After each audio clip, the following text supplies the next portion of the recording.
What's a dangerous animal everyone thinks is harmless? I personally always thought bison were dangerous, but the National Park Service recently found it necessary to put up signs warning people don't pet the fluffy cows. Beware of beavers. Beavers will stand their ground and confront a threat. If trapped, cornered, or ensnatched, a beaver will attack a human. The rodent's sharp teeth may cause serious injury as well as infection. Beavers carry tularemia, parasites, and rabies, which can transfer through bites, body fluids, or infected water. Before beavers attack humans or other animals, they send a warning by growling and hissing. On land, the animal rises to its hind legs to face a threat. In the water, a startled beaver slaps its tail against the surface to alert others in the colony before diving to safety. Not everyone, but I see a few people get dangerously close to big birds like hawks and eagles. I'm like, people, those birds almost got bigger claws than bears. Leave them alone. I work with them quite often, and yeah, if you don't know what you are doing and how to properly handle them, it can be very dangerous. Also, people letting their little tiny rabbit-sized dogs walk off leash in areas where I know there are raptors drives me mad. There's no way you'd be able to save your dog if one decided they looked like a good meal. Cone snails. You see their shells decorating bathrooms all the time, but find a live one and make the mistake handling it, and it will lance you with a venomous harpoon. For several species, such as the geography cone, this venom is sufficient to swiftly kill a human. Platypus. The males have a big venom spike on their back legs, which is intensely painful. This sounds like a joke, but it's absolutely true. Platypus is an animal that makes so little sense. The first person to send one back to Europe was labeled a fraud. Like other monotrons, it senses prey through echolocation.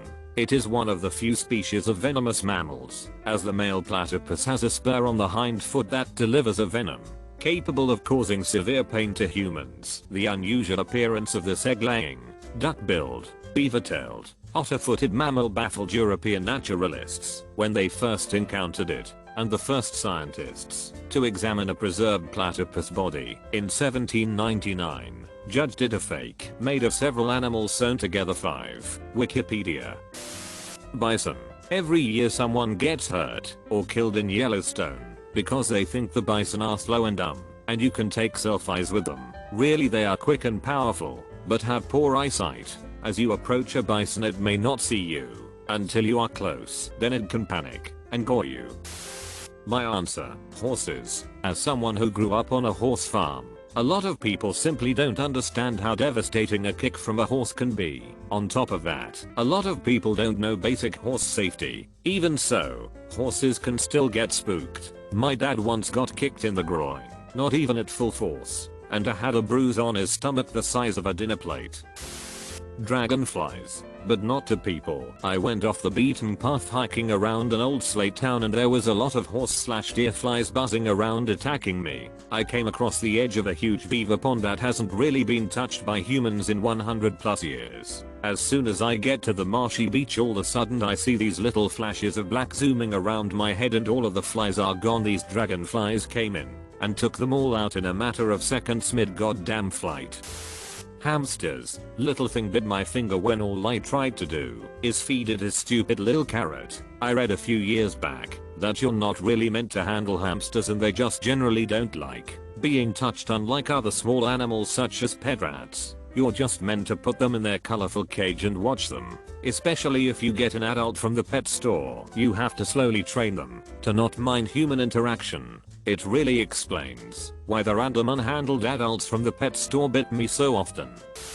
Everyone knows mosquitoes are dangerous, but they are still wildly underestimated. Considering they are so tiny, they kill at least 500,000 people every year. That's like 10,000 times more than hippos, which are like the second biggest human killing animal.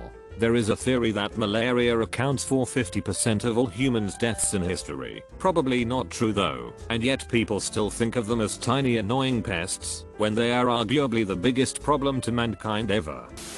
Aussie hair kangaroos might look cute bouncing around and all that, but man are they big, over 6 feet standing, and they are fierce. Also, if you accidentally hit one while driving a country road, it'll take your car off the road and you can easily die.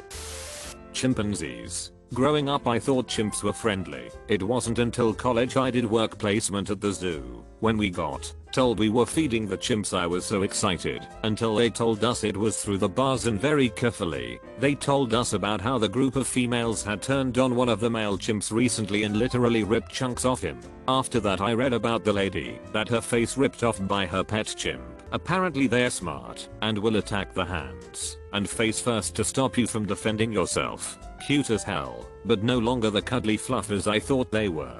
Childhood dreams were ruined that day, haha. Sloths, those things are mean. Once, at an exotic pet show, I was talking to a lady that rescued a sloth from a roadside zoo as a baby, and she said they are really fast when they want to be. I didn't believe her, but then her sloth lunged at me at around the same speed as a full throttle SR-71. I was thankfully able to pull my hand away, but she said that if he had bitten me it would have been bad, since their fangs, yes, fangs, are triangular, and therefore make wounds that are very slow to heal, which usually result in very nasty infections. Anyways, that was the last day I thought sloths were always slow. Dogs. We see them at men's best friend and often forget they are capable of ripping out our throat at any moment. I worked as a substitute / fill-in mailman for a summer in college, and I can't tell you how many times I'd go into someone's yard and some dog would come barreling around the corner, barking its brains out and try lunging for me, while its owner stood on the porch and said, "Don't worry, he's harmless." They actually gave us dog spray, basically mace for dogs, in case we got attacked.